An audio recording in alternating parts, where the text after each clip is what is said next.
Bonjour et bienvenue sur la chaîne Cameroun pour Yehoshua. Dans cette nouvelle série autour des coutumes et traditions, dans notre pays qui est le Cameroun, nous allons aborder différents sujets. Le but de cet échange est de sensibiliser tout un chacun aux réalités et conséquences attachées à certaines pratiques. Par ces témoignages, nous souhaitons exprimer que seul le Seigneur Yehoshua, le roi des rois, a le pouvoir de délivrer quiconque fait appel à lui. Ce sujet concerne bon nombre de personnes dans notre communauté, mais pas que. Aujourd'hui, nous avons le plaisir de recevoir 3 invités qui vont nous en parler.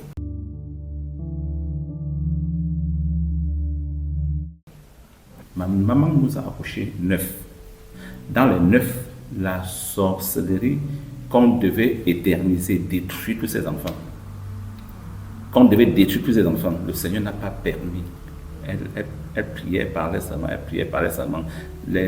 Comment on dit la tradition, comment on dit la chefferie, il y a le chef du premier degré, il y a le chef du deuxième degré, il y a le chef du troisième degré. Et ils se connaissent tous. Et ces chefs-là ont mis les mains là, ils ont mis les tasses, ils ont mis les sopes.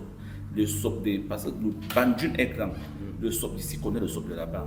Le mât là ici connaît le mât là de là-bas. Ils se connaissent entre eux. Donc ce sont des manipulateurs. Ils manipulent les gens, ils manipulent beaucoup de personnes. Voilà pourquoi quand on t'attaque, on dit non, si on t'attaque, va voir Tassa va enlever la sorte. Il va te blinder et on va tout t'attaquer. Et Tassa, c'est bien notable. Le nom d'un notable. Quand tu parles de voir, on te dit qu'il va te blinder. Voilà pourquoi il passait le temps à couper les gens. À les introduire dans leur système, mais on ne connaissait pas. Quand on te coupe déjà, on met un produit, on dit qu'on t'a blindé. On te dit qu'on t'a blindé. Mais tout ça, c'est un truc qui t'ont déjà encore mis à côté pour t'utiliser quand ils veulent, pour te manipuler quand ils veulent. Même le gomme, comme dit, on tombe le gomme là-bas, on va te dire que j'ai mon fils, viens, je veux un peu voir son avenir, est-ce qu'il sera riche, est-ce qu'il va avoir l'argent, est-ce qu'on va te montrer un petit trou que l'araignée va sortir là-bas, on va te mettre 3 bâtons qu'il vienne prendre, s'il prend le bâton, ça veut dire qu'il aura l'argent, s'il ne prend pas le bâton, ça veut dire qu'il va être pauvre, s'il est ça veut dire qu'il va mourir. Tout ça, c'est des jeux de mots. Quand on met ça, on parle. Maintenant, le lendemain, on te dit qu'il a pris le bâton de la mort. Tu vas savoir comment qu'il a pris. C'est le serpent qui est dedans. Tu as vu tout ce qui est dans le trou, tu n'as pas vu. C'est les manipulations impossibles. C'est pour ça que je voulais finir juste en disant que le Seigneur nous aime. Il nous garde, il nous protège pour celui qui veut. Parce que tous ces jeux, tous les jeunes qui sont là en train de dire qu'ils sont des kémites, ils vont aller avoir que la tradition, ils vont marcher que derrière la tradition, n'importe qui. Le Seigneur nous a créés libres. Si quelqu'un veut aller, il part. S'il ne veut pas, il prie le Seigneur va le sortir dedans. Il va le sortir dedans parce que c'est des manipulations. Même le vin qu'on mélange pour donner à la jeune fille de boire, c'est lui donner que si son mari veut, là où il part, s'il veut faire n'importe quoi, il n'y a même pas à revendiquer. Parce que quand il est dans la sorcellerie pour tuer l'enfant, pour lui, ça ne vous coûte même pas 2 secondes. Parce qu'il a déjà payé, il a déjà acheté, ils ont fait tout ce qu'on a demandé. Donc c'est pour eux. Voilà pourquoi le Seigneur dit qu'on ne vend pas quelqu'un. Quand tu comprends ça, tu vis ta vie tranquillement. Si tu reçois les présents de quelqu'un pour vivre. Je veux juste rebondir. Tu as dit, je viens de comprendre. Le mélange du vin là, qu'on donne à la jeune fille. Si tu regardes bien, toi tu viens avec du coca et eux viennent avec du raffia. Et on mélange. Il faut savoir que tu viens t'associer. C'est-à-dire que tu viens entrer dans une association librement. Et désormais, tu ne pourras pas dire non après parce que tu es rentré. C'est toi qui es venu le mélange. Ce mélange-là dit désormais, tu sais, nous voici. Toi, tu es venu te mélanger à nous. Désormais, donc, tu pourrais que désormais les obéir. Tu ne pourrais plus dire non à ce qu'ils pourront te faire. Parce que toi-même, tu es venu te mélanger à eux. Tu vois, c'est ça le mélange là. Et quand tu prends ce mélange là, tu bois, c'est fini, c'est le oui. C'est le oui, même comme nous arrivons à Machia, nous disons oui. Personne ne peut plus rien te faire. Parce que désormais, c'est Machia qui agit dans nos vies, c'est Yehoshua. C'est pour ça que quand nous disons oui, ce oui là, c'est pour ça qu'il dit, il est la vie.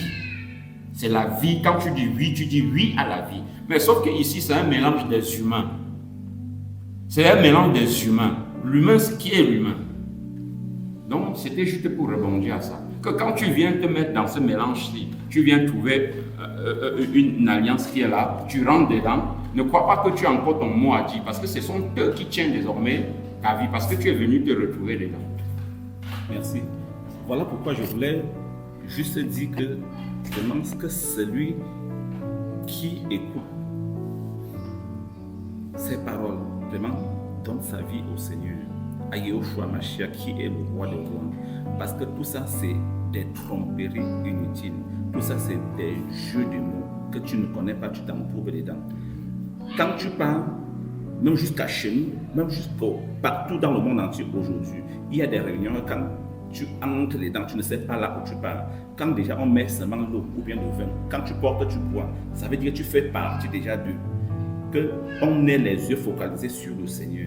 Tu peux entrer dans la sorcellerie sans savoir et il n'y a plus de chemin retour.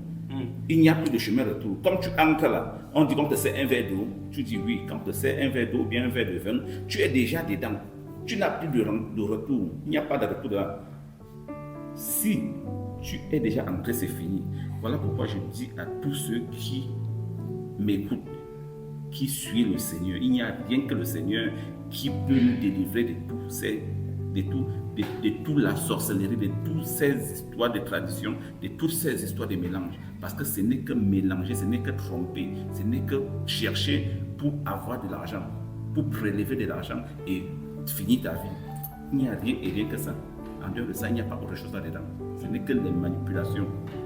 On va te dire qu'on va tomber le gomme, on va te dire qu'on va te blinder, on va te dire qu'on va te faire ceci, on va te faire cela. Il n'y a rien là-dedans parce qu'il te met là où il peut te prendre après. Il n'y a que le Seigneur qui peut te faire vivre et laisser le temps de l'accepter. Et quand tu l'acceptes, c'est fini. Tu marches avec lui. Merci. Les symboles parlent. Une symbole, c'est un langage. C'est pas anodin. C'est ça qui fait que toi, tu t'assois devant, on te met la corde au cou, on va te pendre et toi tu acceptes. C'est ça en fait la chose. C'est Mashiach qui vient nous donner de comprendre ces choses. C'est des choses que dans nos traditions là-bas, par exemple, quand on te dit le chop local, on va te chop local. C'est un riz qui est dans la culture des enfants des enfants bâtiers. C'est-à-dire, quand tu as déjà un certain âge, il faut passer à ces rites-là, le chop local. Et curieusement, le chop local, c'est que quoi? C'est un truc que il faut le jour de tes, je ne sais pas à quel âge. Moi, je suis passé, je ne l'ai pas fait parce que bon, moi, je suis parti en ville très très rapidement. Mais si tu restes au village, tu vas passer par ça. Bon, maintenant, il y a le Munkem. C'est le Munkem qui est appelé c'est le Munkem qui initie tous ces jeunesses-là en ça. Ça veut dire que quand tu arrives à un certain âge, on te dit, ok, tu vas aller voir le Munkem. Éventuellement, pour aller, on ramasse un peu le bois. Le jour que tu vas chop ce camp-là, que tu vas aller le voir, le Munkem, lui, là-dedans, tu viens. Tu dois faire, on fait le Tao. On fait le Tao. Et en venant, tu viens avec le Tao, un Tao qu'on a pilé. Tu dois arrêter, il y a un petit insecte. Il y a un petit insecte qu'on appelle le CT. C'est un petit insecte, c'est l'un c'est lui, dans la règne des, tu vois, on va dire par les insectes, il y a ceux qui volent. Il y a ceux qui volent, il y en a ceux même qui sautent, ils volent assez longtemps. Il y a le nom de ça même. La sauterelle. Tu vois, la sauterelle, il part très loin. Voilà. Il y en a qui ne peuvent pas aller. L'autre peut quitter ici, aller même jusqu'au là où il y a la maison là. Et il y en a d'autres espèces, ils sautent seulement. Lui, il a cette réaction que si tu veux l'attraper, il saute. Mais il saute, il atterrit là. Voilà ce qu'on te dit de venir avec. C'est quoi la punaise? Non, c'est pas la punaise, c'est toujours une sauterelle. C'est toujours une sauterelle, mais c'est une autre race. Il y a plusieurs. Si tu tapes sauterelle, là, tu vas voir, il y en a plusieurs. Il y en a plusieurs. Et on te prend celui qui saute seulement. C'est ça qu'on te dit de venir avec. Et on te dit aussi de venir, tu vois, on appelle le melon. Ça, c'est le nom. Voilà, ça vient, mon frère. Melon, c'est le truc de la poêle d'araignée. Tu vas enlever ça, tu viens aussi avec. Et tout ceci, il y a encore peut-être d'autres choses que j'ignore un peu, mais déjà ceci, c'est ce que le jour de ton initiation, tu dois venir avec. Et il y a encore aussi cette herbe qu'on appelle le rouvoi. Le rouvoi, tu vois, le rouvoi, c'est un tube, c'est un arbre quand on plante ici. Quand il est parti là, il va serpenter, il va partir. Et en fait, il n'y a pas de limite. Ça va parler partout, ça peut aller partout. Ça n'a pas de direction en fait. Il peut aller là, et ça ne meurt pas. Il ne meurt pas, il va aller par là, il n'a pas de direction. Mais c'est un machia, quand on dit aux gens de sortir dans ça, ils ne comprennent pas. Les gens ne comprennent pas. Que voilà, toi-même tu t'en bats, tu vas, tu donnes, tu prends ta vie, tu donnes. Là, et quand tu t'assois maintenant, tu dis, et quand le Seigneur t'enseigne de tout ce que c'est, tu dis, waouh. Les différents symboles là, c'est parlant. C'est parlant. Mais sauf qu'on n'a pas l'éclairage dans ça. Et quand tu finis de comprendre ça, tu dis, non, ça là, regarde, comment, il faut savoir que la notabilité, c'est dans le rang des notables, c'est les animaux qui comptent. C'est-à-dire, je suis notable au-dessus de l'autre que parce que mon animal à moi dépasse le tien. Et ainsi de suite. Bon, regardez comment on peut initier tout un village. On veut dire, c'est ça, tout un village. On vous donne quoi comme animal? On vous donne quoi comme animal? Le CCT. Justement, ce sauterelle-là. Parce que dans le règne animal, il est quoi? Il est rien. Il est rien. C'est ça qu'on te donne. En fait, tu vois, le fait que quand on vient pour l'arrêter, il saute. Voilà tout ce qu'il a comme défense. Le fait qu'il peut bondir et aller un peu plus loin. Il faut que tu viennes. Mais maintenant, pendant l'initiation, qu'est-ce qu'on fait? Quand le jour où vous venez chez le Munkem, il reçoit tout ça. Au moment, il prend le tarot que tu as fait. Il prend ton animal que toi-même tu as arrêté.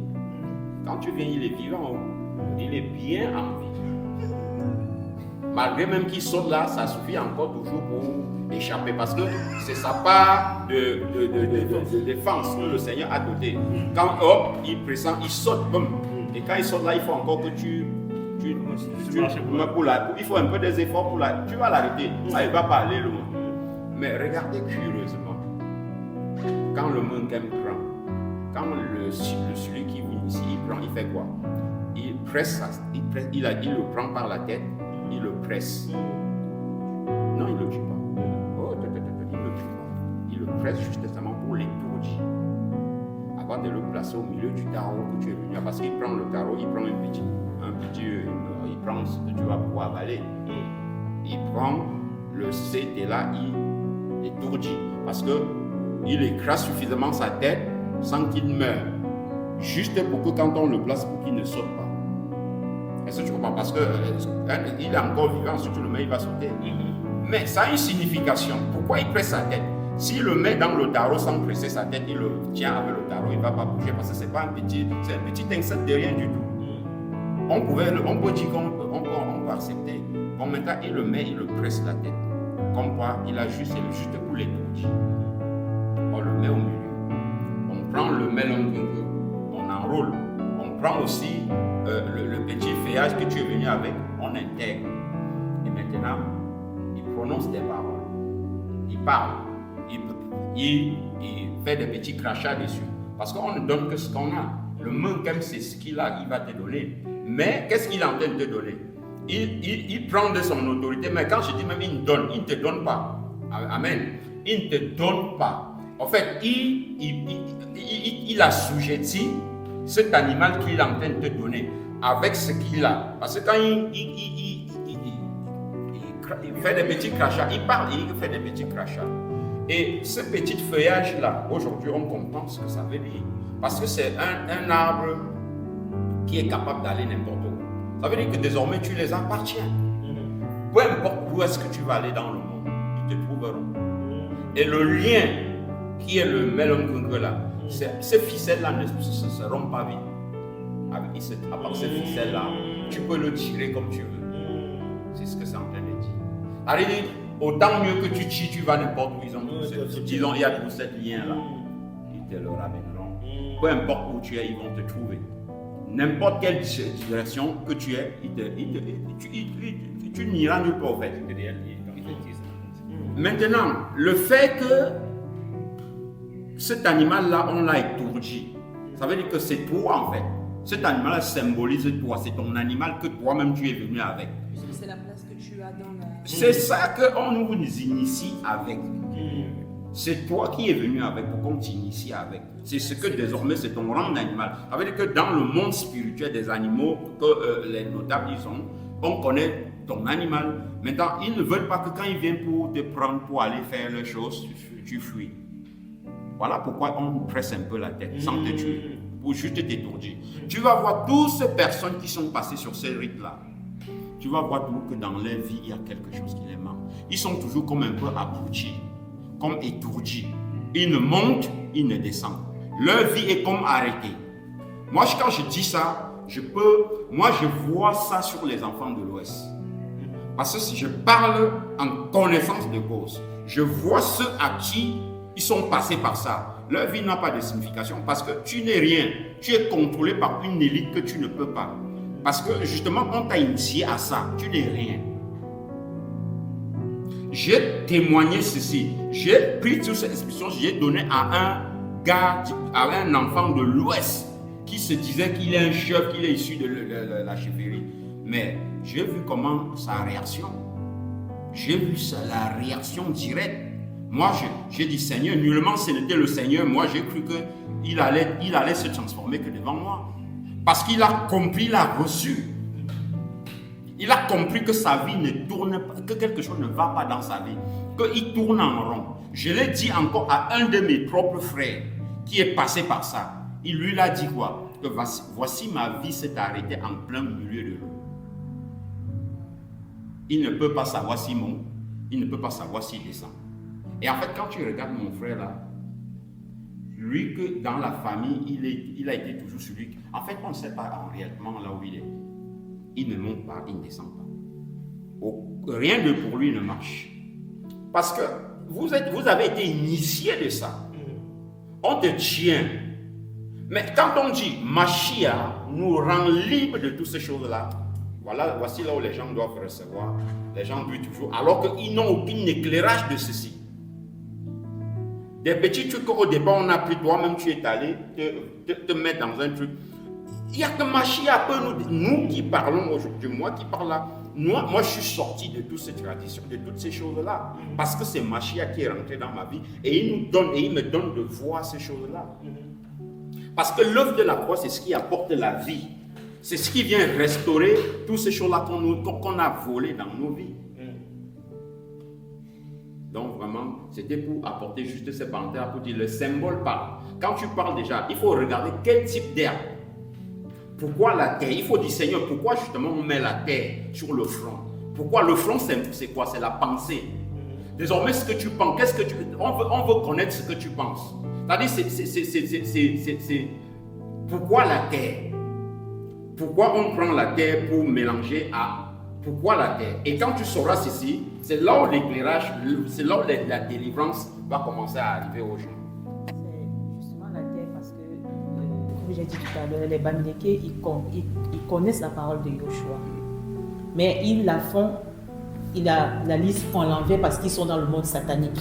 Ils ne font chaque chose qui est faite dans le peuple Bamileke. Parce que moi j'ai dit Bamileke parce que je suis Bamileke, mais chaque peuple qui pratique la tradition.